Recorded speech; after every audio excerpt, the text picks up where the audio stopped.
The email arrived while I was still in my hospital bed. Subject: Employment termination notice. Effective immediately. I stared at my phone screen, vision blurring from the medication. Surely this was a mistake. I'd been on approved medical leave for 2 weeks. Surgery recovery. Doctor's orders. I opened the attachment with shaking hands. Dear Ms. Kendra Hayes. Due to organizational restructuring and performance concerns, your employment is terminated effective immediately. Final paycheck and benefits information will be sent separately. Please return all company property within 5 business days. Regards, Human Resources. Performance concerns. I'd received exceeds expectations on every review for 3 years. Restructuring. My department was expanding, not shrinking. I scrolled to the bottom of the email. One line I'd almost missed. This action follows findings from an ongoing compliance review. Compliance review. I hadn't known there was a compliance review, and I had no idea what it had to do with me. My manager, Trevor Mason, hadn't called, hadn't texted, hadn't given me any warning. He'd fired me while I was recovering from surgery. And somehow, it was connected to a compliance review I knew nothing about. My chest tightened. Not from the surgery. From rage. 3 months earlier, everything had been normal. I was Trevor's top analyst. Handled the largest client accounts. Managed critical audits. Stayed late when projects demanded it. My performance reviews were stellar. Kendra consistently delivers exceptional results. Recommend for advancement. But there were whispers around the office. Colleagues would stop talking when I approached. Exchange glances when Trevor's name came up. He's under pressure, someone had mentioned once. Upper management is watching him closely. I dismissed it as office politics.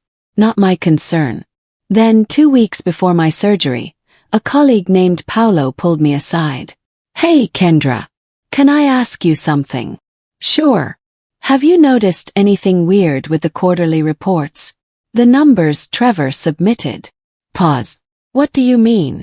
Just inconsistencies. Things that don't match the source data. He glanced around nervously. Never mind. Forget I said anything. But I hadn't forgotten. That night, I'd reviewed the quarterly reports Trevor had submitted to corporate. Compared them to the raw data I'd provided. The numbers were different, but definitely altered. Revenue inflated by 8%.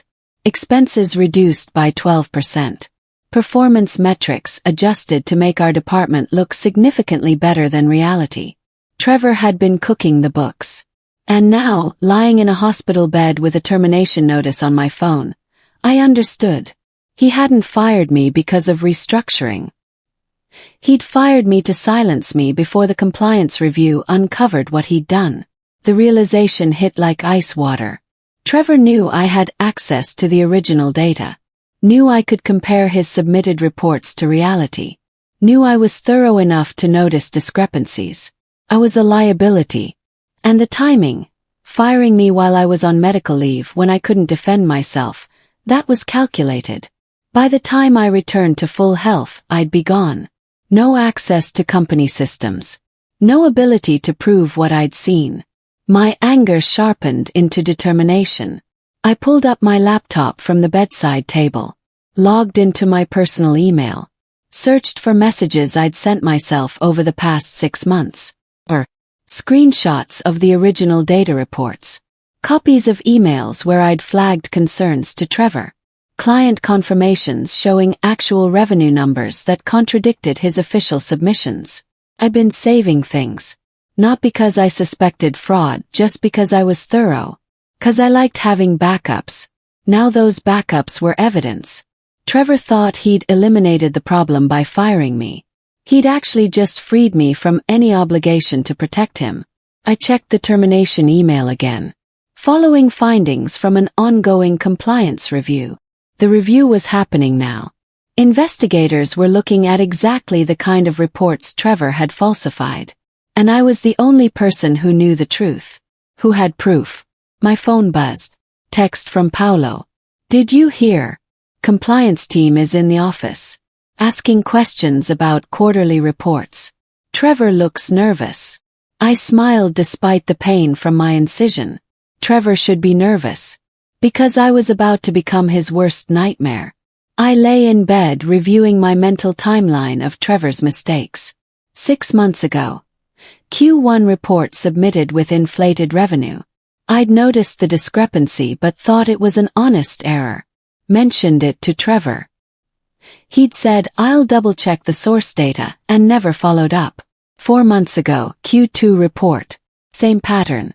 Revenue up, expenses down, numbers that didn't match my records. This time I'd screenshot everything before mentioning it. Trevor had gotten defensive. Are you questioning my reporting? Because that's not really your role. I'd backed off, not wanting to seem difficult. 2 months ago, Q3 report preparation. Trevor had specifically asked me not to include certain expense categories in my preliminary data. Corporate doesn't need that level of detail. I'd complied but kept copies of the complete data. Last month, right before my surgery, Paulo had asked about inconsistencies. I'd looked more carefully, found the pattern, realized Trevor had been systematically manipulating every quarterly report for at least 6 months. I'd scheduled a meeting with him for the day after my surgery, planned to address it directly. Instead, I'd gotten a termination notice. Trevor had known I was getting close to exposing him. My upcoming surgery had given him the perfect opportunity to eliminate me while I was vulnerable. But he'd made one critical mistake. He'd assumed I hadn't documented anything, that all my evidence lived in company systems I'd no longer have access to. He was wrong. Had screenshots, personal email backups, client confirmations sent to my private account. Everything he thought he'd erased by firing me. Still perfectly intact and ready to destroy him. I called Paulo from my hospital bed. Kendra, are you okay? I heard. I'm fine. Tell me about the compliance review. It started 3 days ago. Team of auditors from corporate. They're reviewing all departmental reports from the past year. He lowered his voice. Trevor's been in constant meetings. Char is involved. He looks like he's about to have a breakdown. Has anyone asked about me? Not yet. But they're interviewing everyone who works on quarterly reports. I'm scheduled for tomorrow. Paulo, when they ask you about inconsistencies, tell them the truth. Silence. Then, you know something. I know Trevor's been falsifying reports. And I have proof. Kendra, if you go against him. He already fired me. What else can he do? Pause. But I need to know. Does anyone else suspect what he's been doing? I do. And I think Sienna from finance has noticed things too.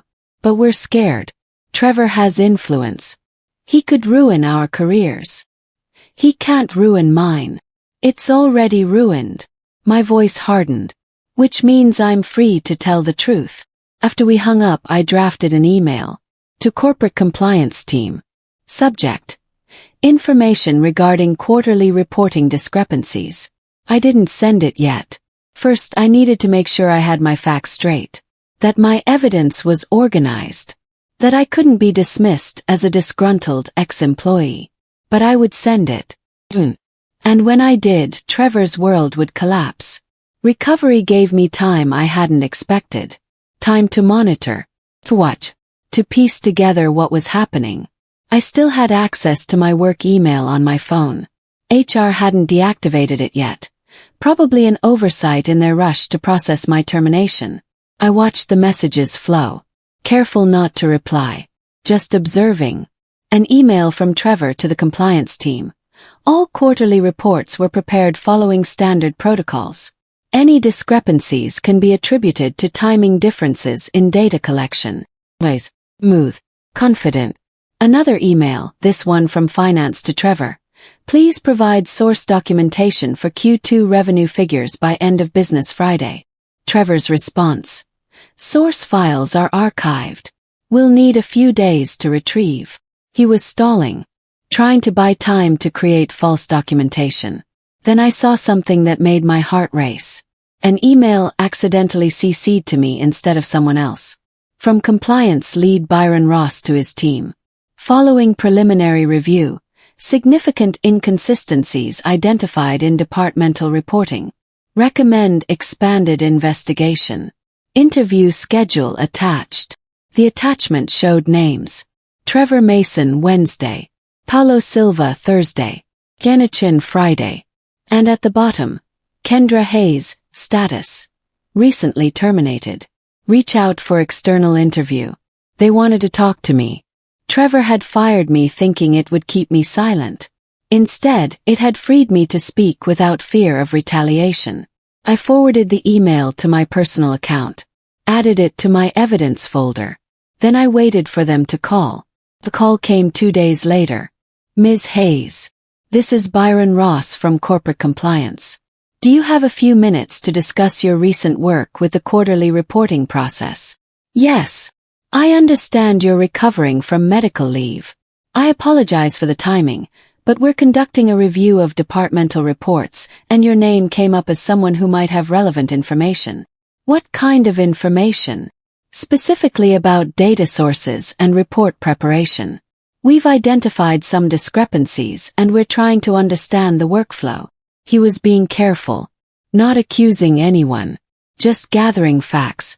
I'm happy to help. But I should mention, I was terminated while on medical leave. Effective last week. Silence on his end. You were terminated during the compliance review? Yes. The termination notice specifically mentioned it was connected to findings from the review. That's interesting. I heard papers shuffling. Ms. Hayes, would you be willing to provide a formal statement about the reporting process? Under confidentiality protection. Absolutely. Good. I'll send you a secure link for a video interview. Can you be available tomorrow? Yes. After we hung up, I checked my evidence folder one more time. Screenshots organized chronologically. Emails showing Trevor's instructions to exclude data. Client confirmations proving the real numbers. Everything ready. Tomorrow I'd tell them everything. And Trevor's carefully constructed lies would start crumbling. I wasn't there, but Paulo told me what happened after Byron called me. Trevor had been in his office when his phone rang. Corporate compliance requesting an immediate meeting. He'd gone pale. Asked his assistant to clear his schedule. In the conference room, Byron had asked simple questions. Can you explain the variance between Q2 projected revenue and actual collections? Trevor had given smooth answers. Timing differences. Standard accounting practices. Can you provide the source documentation? Of course. I'll have my team pull it together. Actually, we'd like you to walk us through it now. We have some time. Trevor had fumbled. Made excuses about needing to locate archive files. Promised to have everything by end of day. Byron had thanked him politely. Then asked one more question. We noticed Kendra Hayes was recently terminated.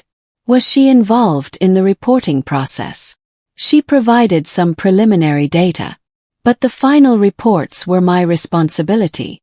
I see. And her termination. Was that related to performance issues with the reports? No. Completely separate. Organizational restructuring. Byron had written something in his notes. Interesting. Because the termination notice mentions compliance review findings. Trevor's face had gone white. After the meeting, he'd immediately called HR. Frantically demanded to know who had access to what information. Then he'd started calling corporate. Trying to get ahead of whatever damage I might cause. But it was too late. Byron already suspected him. And my interview was scheduled for the next morning. Trevor was trapped. And he knew it. I found the smoking gun by accident. While organizing my evidence, I'd opened an old email thread about Q1 reporting. Noticed an attachment I'd forgotten about. Q1 underscore department under performance under afternoon 3 days. Opened it. My hands started shaking. It was Trevor's working file. The one he'd created before submitting the final report. Complete with track changes showing exactly how he'd manipulated the numbers. Original revenue, $2.3 million. Changed to $2.8 million. Original expenses, $890,000. Changed to $720,000. Original client retention, 67%. Changed to 84%. Every change documented. Every manipulation visible. And in the comments column, Trevor's notes to himself, adjust to meet target, and corporate won't verify source data. He'd kept a record of his own fraud. And he'd accidentally sent it to me 6 months ago when asking me to review the preliminary numbers. I'd saved it without looking at it carefully. Just filed it away with other draft documents. Now it was the single most damaging piece of evidence I had. Complete proof that Trevor had deliberately, systematically falsified every quarterly report. I sat staring at the spreadsheet for 10 minutes. This wasn't just about protecting myself anymore. This was about exposing systematic fraud. About making sure he couldn't do this to anyone else. I copied the file to my evidence folder. Added a detailed note explaining what it showed. Tomorrow's interview with Byron was going to be very interesting. The video interview started at 9 a.m. Byron Ross appeared on screen with another compliance officer, a woman who introduced herself as Melissa Park. Ms. Hayes, thank you for meeting with us. This interview is being recorded for documentation purposes. You're not under investigation. We're simply gathering information about departmental reporting processes. I understand. Let's start with your role. What were your responsibilities related to quarterly reports? I explained my job. Data collection. Preliminary analysis. Source documentation. And who prepared the final reports submitted to corporate? Trevor Mason. My manager. Did you have access to the final reports before submission? Sometimes. He'd ask me to review them for accuracy.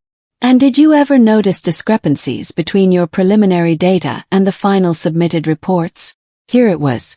The moment to choose silence or truth. Yes. Frequently. Byron and Melissa exchanged glances. Can you elaborate? I pulled up my evidence folder. Shared my screen. I have documentation showing systematic alterations to quarterly reports over the past 6 months. Revenue inflated. Expenses reduced. Performance metrics adjusted to meet corporate targets. I walked them through every piece of evidence. Screenshots, emails, client confirmations.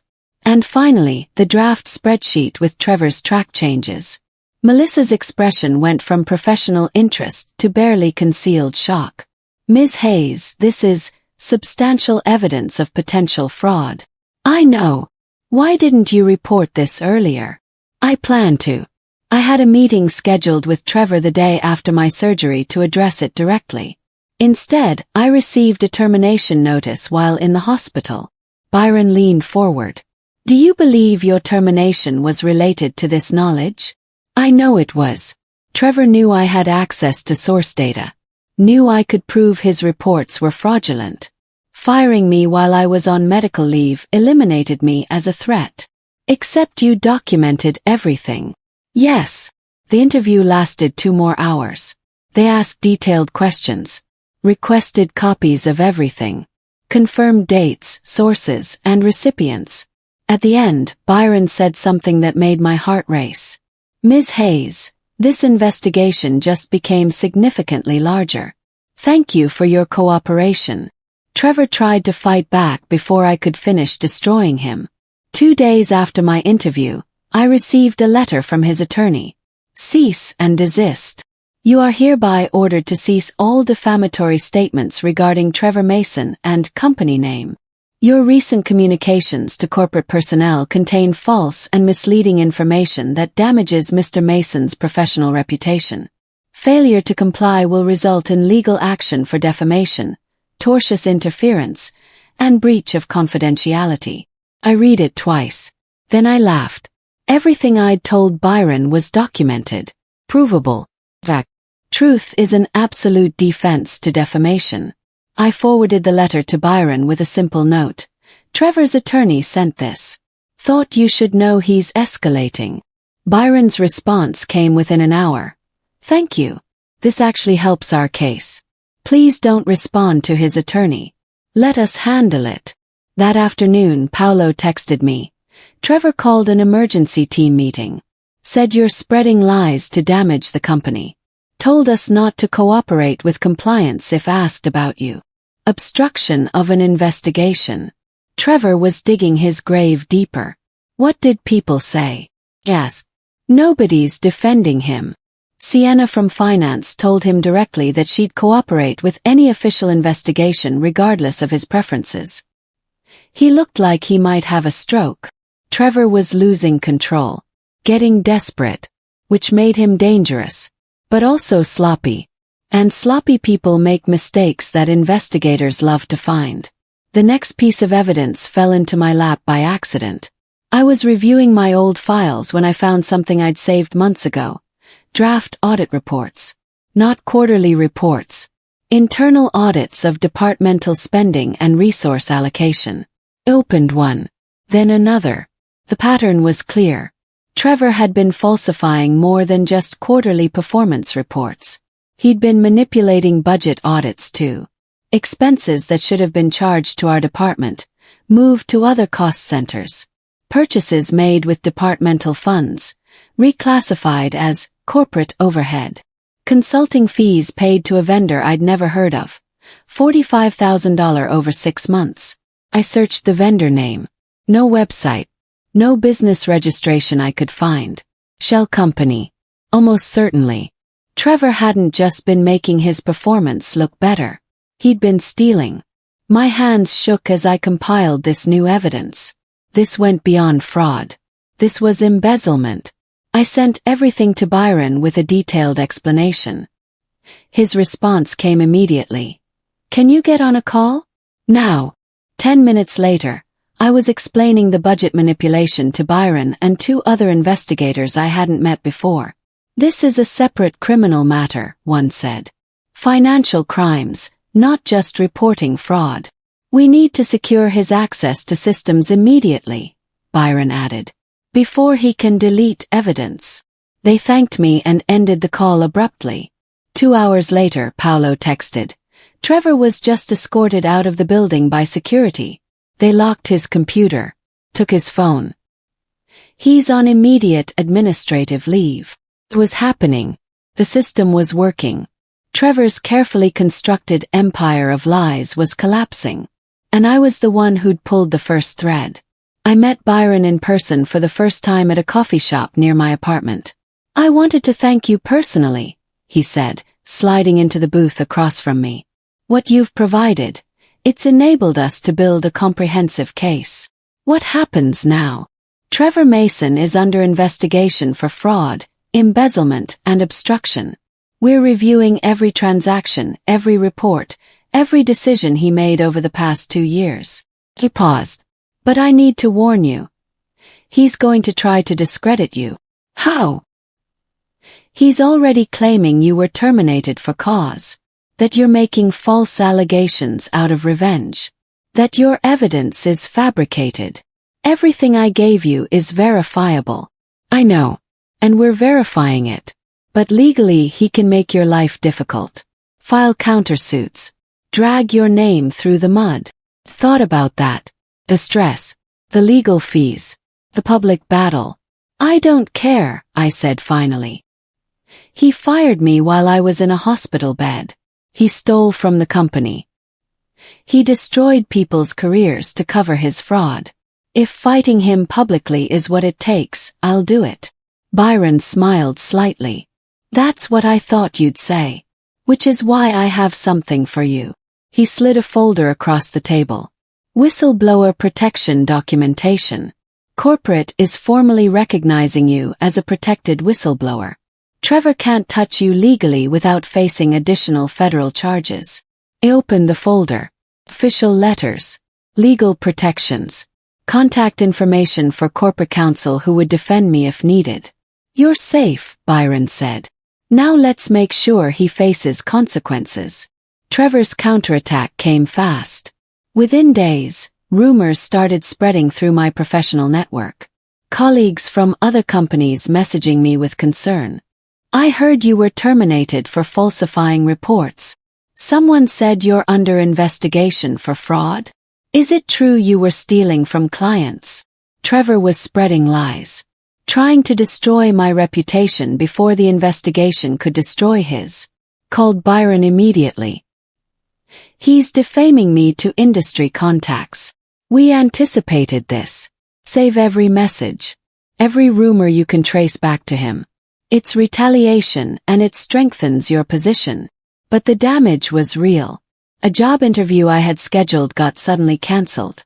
A networking contact stopped responding to my emails. Trevor was using his influence to poison my professional reputation. Then Paolo sent me something that changed everything. Someone found this in Trevor's deleted files. Thought you should see it. It was a fabricated exit interview, supposedly conducted with me. Except I'd never had an exit interview. The document claimed I'd admitted to performance issues and accepted responsibility for reporting errors. Complete lies. Documented as if they were fact. Trevor had forged my exit interview to support his narrative. I sent it to Byron immediately. His response: "This is forgery, and it proves he was planning to frame you. We're adding it to the evidence file." Trevor had thought he was protecting himself. Instead, he'd created proof of his own misconduct. Every move he made to save himself just buried him deeper. The weight of everything hit me late one night. I sat alone in my apartment, recovery from surgery still making me tired, career in shambles, reputation under attack. Trevor had done this to me. Fired me while I was vulnerable. Destroyed my credibility. Turned my dedication into suspicion. I cried for the first time since the termination notice. Not from fear. From exhaustion. From the unfairness of fighting someone with more power, more connections, more resources. But then I opened my evidence folder again. Looked at the screenshots. The forged exit interview. The budget manipulation. The consulting fees to shell companies. Trevor hadn't just hurt me. He'd hurt the company. Hurt colleagues who trusted him. Hurt everyone who believed in honest work and honest numbers.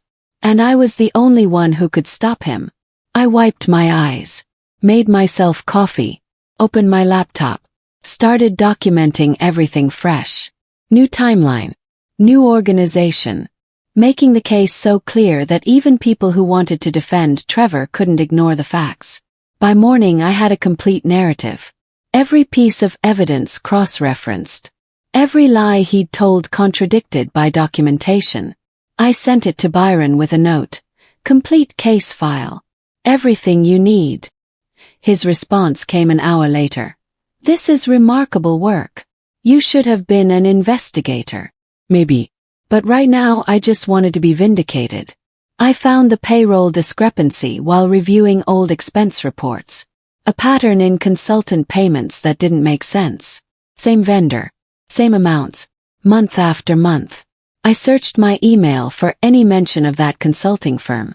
Found nothing in work correspondence. But I had Trevor's personal expense reports, ones he'd sent me to review months ago. There it was.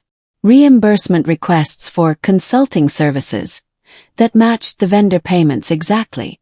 Trevor was paying a shell company with department funds, then getting reimbursed personally for the same services. Double billing. Stealing from the company twice for the same fake expense. Over $60,000 in the past year alone. I documented everything. Cross-referenced dates. Built a spreadsheet showing the pattern. Then I sent it to Byron with a subject line. Found additional embezzlement evidence. He called me within minutes. "Kendra, this is exactly what we needed. We suspected he was stealing but couldn't prove the mechanism. You just handed us the proof. What happens now?" Now we move from administrative investigation to criminal. The company is filing charges.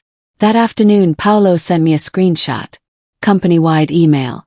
Effective immediately, Trevor Mason's employment has been terminated for cause. All questions should be directed to legal. Trevor was done. Not on administrative leave. Not under review. Terminated. Because. With criminal charges coming. Justice. Finally. The whistleblower designation came with protections I hadn't fully understood. Corporate counsel called to explain. Ms. Hayes, as a recognized whistleblower in this case, you're protected under federal law. Any retaliation, employment, legal or personal, constitutes a separate crime. What does that mean practically? It means if Trevor or anyone associated with him tries to harm you, your career, or your reputation, they face federal charges. We're also prepared to provide legal support if you choose to pursue wrongful termination claims. You'd help me sue the company. We'd help you sue Trevor Mason personally, and potentially the company depending on what pre-termination knowledge HR had of his fraud. A pause. Essentially, you have both legal protection and legal resources. Use them. Thought about that. The power balance had shifted. Trevor had fired me thinking I was powerless. Now I had federal protections and corporate lawyers ready to defend me. I'm considering filing a wrongful termination suit, I said. I'd recommend it. The documentation you've provided makes it an easy case. Trevor terminated you to prevent you from exposing his fraud. That's textbook retaliation. After we hung up, I called Byron. I'm filing a lawsuit against Trevor and the company. Wrongful termination. Retaliation. Emotional distress. Good. Make him pay for what he did. Will it impact the criminal investigation? No. They're separate proceedings. In fact, your lawsuit might motivate the company to cooperate more fully with criminal prosecution to demonstrate they're taking it seriously. I hired an employment attorney that afternoon. Started drafting the complaint. Trevor thought firing me would end this. Instead, it was just beginning. The board meeting happened without me, but Byron briefed me afterward. Compliance had presented their findings to the board of directors. Complete documentation of Trevor's fraud, embezzlement, and retaliation. The CFO had asked pointed questions. How did this go undetected for so long? Byron had explained. The fraudster was the manager responsible for oversight. He controlled the information flow. The only person who caught it was Ms. Hayes, and she was terminated before she could report it internally. Why did she have the information? She was thorough, kept backups, documented discrepancies she planned to address with Mason. When he fired her, she no longer had reason to protect him. One board member had asked, "Where is Ms. Hayes now?" Recovering from surgery. Terminated while on medical leave. Currently represented by counsel and planning to file suit. Silence in the room. That's problematic, the general counsel had said carefully. We terminated a whistleblower who was exposing executive fraud. That's massive liability. The CEO had stood up. I want a settlement offer prepared for Ms. Hayes. Wrongful termination, back pay, emotional distress, legal fees. Whatever it takes to resolve this properly. And Mason. Full termination. Criminal referral. We're cooperating completely with law enforcement. After Byron told me this, I sat in stunned silence. The board wasn't just firing Trevor. They were acknowledging they'd wronged me. Offering to make it right. What are you going to do? Byron asked. I'm going to consider their offer. But I'm not dropping the criminal case against Trevor. Good. He deserves to face full consequences. The unexpected call came from an executive I'd never met. Ms. Hayes, this is Carolyn French. I'm the Executive VP of Operations. I've been reviewing your case and I wanted to reach out personally. Okay. First, I want to apologize. What happened to you was unconscionable. Trevor Mason's actions and our failure to protect you represent a serious breakdown in our values. A pause. Second, I want to offer you something. I'm listening. We're restructuring the department. New leadership, new oversight, new accountability measures. And we'd like you to help us build it. You want me to come back. Not to your old role. To a new position. Director of Compliance and Internal Controls. Reporting directly to me, outside Trevor's former chain of command. with authority to investigate and report concerns without retaliation. I was stunned. You want me to be the person who prevents the next Trevor Mason? Exactly. You proved you have the integrity, the thoroughness, and the courage to speak up when something's wrong. That's exactly what we need in that role. I need to think about it. Of course. Take your time. The offer will remain open. Pause. And Kendra, regardless of whether you accept, we're settling your wrongful termination claim. Full back pay, damages, legal fees. You deserve that. After we hung up, I called my attorney. They offered me a director position. Compliance oversight. That's them trying to make you whole. It's also smart. They get your expertise and demonstrate they value whistleblowers. Should I accept? That's not a legal question. That's personal. Do you want to go back? Thought about it. Going back to the place that had fired me. Working with people who'd stood by while Trevor spread lies. But also, having power to prevent it from happening to someone else. Building systems that protected the next person who saw something wrong. I think I do, I said slowly. But on my terms. The countdown to Trevor's final exposure began. Criminal charges filed. Federal investigators involved.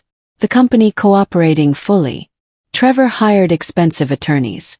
Started making public statements about being wrongfully accused and targeted by a disgruntled employee. But the evidence was overwhelming. Byron had built an airtight case using my documentation. The critical meeting was scheduled for Monday. Formal presentation of findings to federal prosecutors. I wasn't required to attend, but Byron asked if I wanted to be there. Just to watch. You deserve to see this. Agreed. Monday morning, I sat in the back of a federal building conference room. Trevor's attorneys on one side. Federal prosecutors and Byron's team on the other. The lead prosecutor opened a laptop. Let's review the evidence. For 2 hours they walked through everything. The falsified quarterly reports. The budget manipulation. The shell company payments. The forged exit interview. Trevor's attorneys tried to interrupt, to explain, to minimize. The prosecutor cut them off. Your client systematically defrauded his employer for 2 years. He embezzled over $60,000. He forged documents. He terminated an employee to cover his crimes. This isn't a misunderstanding. This is felony fraud. Trevor sat silent, face pale. His lead attorney requested a recess. Came back an hour later. Our client is prepared to accept responsibility in exchange for reduced charges. He was pleading out. Admitting guilt. I watched his shoulders slump. His confident facade completely gone. This was the man who'd fired me from a hospital bed. Who'd tried to destroy my reputation. Who'd stolen from the company and blamed everyone else. Now he was broken. Defeated. Facing criminal conviction. Justice wasn't just coming. It had arrived. The compliance review findings were presented formally 2 weeks later. I was there this time. Invited as a key witness and protected whistleblower. Byron stood before the board with 300 pages of documentation. Our investigation identified systematic fraud spanning 24 months. Trevor Mason falsified quarterly reports, manipulated budgets, created shell companies for embezzlement, and terminated employees who threatened to expose his misconduct. He displayed my evidence on the screen. The draft spreadsheet with track changes. The budget manipulations. The forged exit interview. Ms. Hayes provided documentation that made this investigation possible. Without her thoroughness and courage, this fraud would have continued indefinitely. The board chair looked at me. Ms. Hayes, thank you. Your actions protected this company from further damage. I just documented what I saw. You did more than that. You risked your career and your reputation to expose wrongdoing. That takes real integrity. Then Byron said something that made my heart skip. I should note that Trevor Mason attempted to obstruct this investigation. He deleted files, intimidated witnesses, and spread false information about Ms. Hayes to industry contacts. all of which strengthened the case against him. One board member asked, "Where is Mason now?" "Awaiting sentencing. He pled guilty to fraud and embezzlement. Federal prosecutors are recommending prison time." The room went silent. "And Ms. Hayes's wrongful termination claim?" "Settled.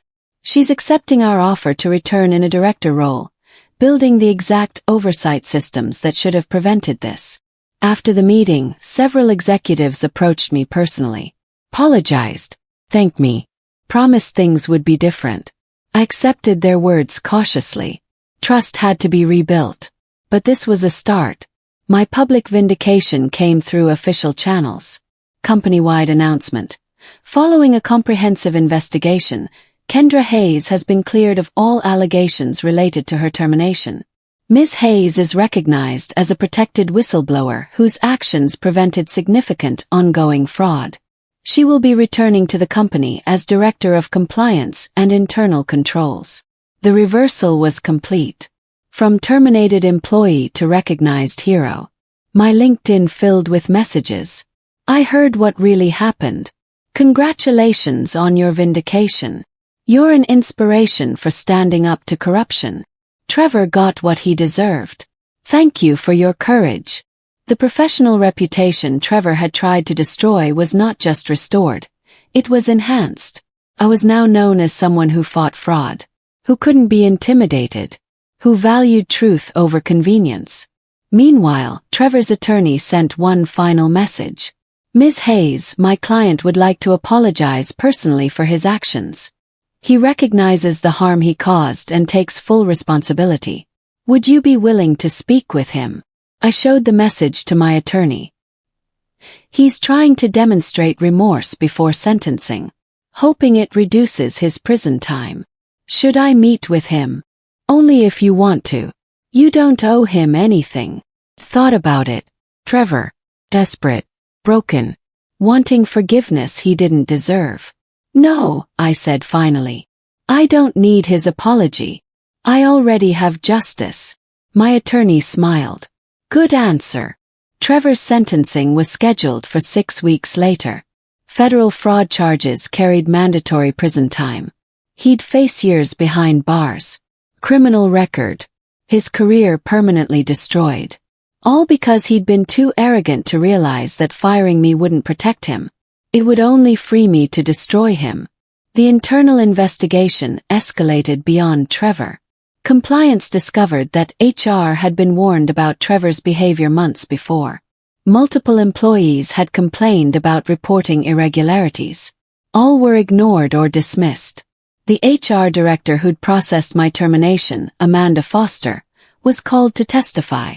"Why didn't you investigate complaints about Trevor Mason? He was a high performer." "We didn't have concrete evidence." Ms. Hayes documented concrete evidence.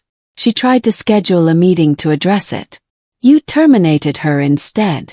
The termination was recommended by Mr. Mason based on performance concerns, which you didn't verify. You simply approved a termination of an employee with excellent reviews, while she was on medical leave, at the recommendation of a manager who was under investigation. Amanda had no good answer. She was placed on administrative leave pending review.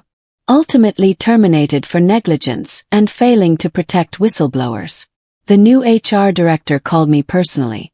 "I want you to know we're rebuilding this department with protection for employees who report concerns. What happened to you will never happen again." I hope that's true. It will be. Because you're going to help us build the systems to ensure it. My new role gave me authority to implement real change. Anonymous reporting systems. Independent investigations. Protection for anyone who raised concerns. I was building the system I'd wished existed when I first noticed Trevor's fraud. One that valued truth over hierarchy. Evidence over politics. Protection over convenience. Trevor had tried to silence me by firing me. Instead, he'd given me the authority to make sure no one could be silenced again. I accepted the director position with clear conditions. I want full authority to investigate any concern at any level, without requiring approval from the person being investigated. Granted. I want direct reporting to the board, not filtered through department management. Agreed. And I want protection for anyone who comes forward with concerns. No retaliation, no intimidation, no career consequences. Absolutely. My first day back was surreal. Walking into the building I'd been fired from. Colleagues who'd avoided me now congratulating me. My old desk cleared out. Now I had an office on the executive floor. Paulo stopped by. This is wild. 2 months ago you were in a hospital bed getting fired.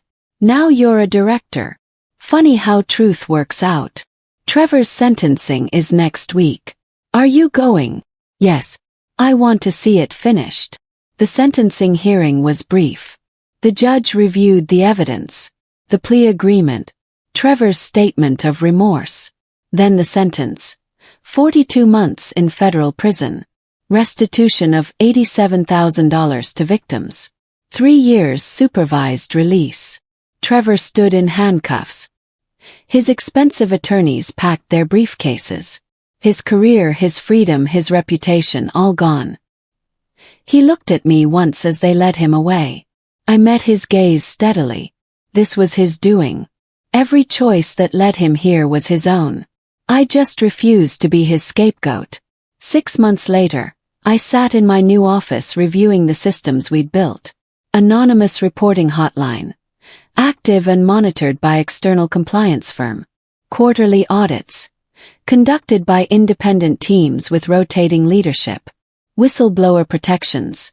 Codified in policy with board oversight. The culture was changing. People felt safe reporting concerns. Management knew they'd be held accountable. My assistant knocked.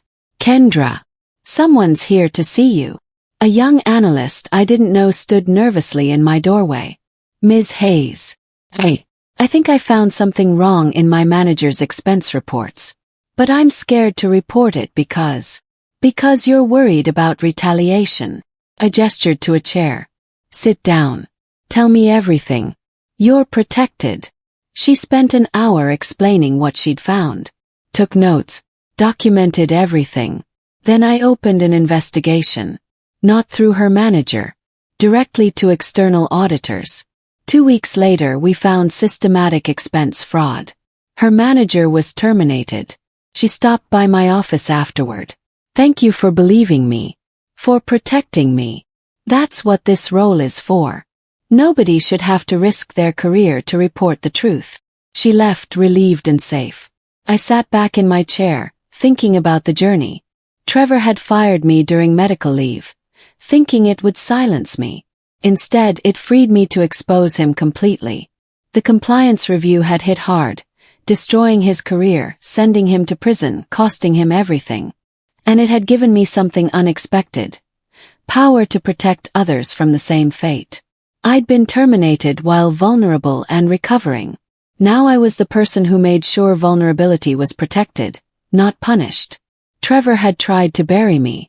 Instead, he'd elevated me to exactly the position needed to prevent future Trevors. Justice wasn't just about punishment. It was about building systems that prevented the next victim. And I was building those systems. One protected whistleblower at a time. My manager had terminated me during medical leave. The compliance review had hit hard. And in the end, truth won.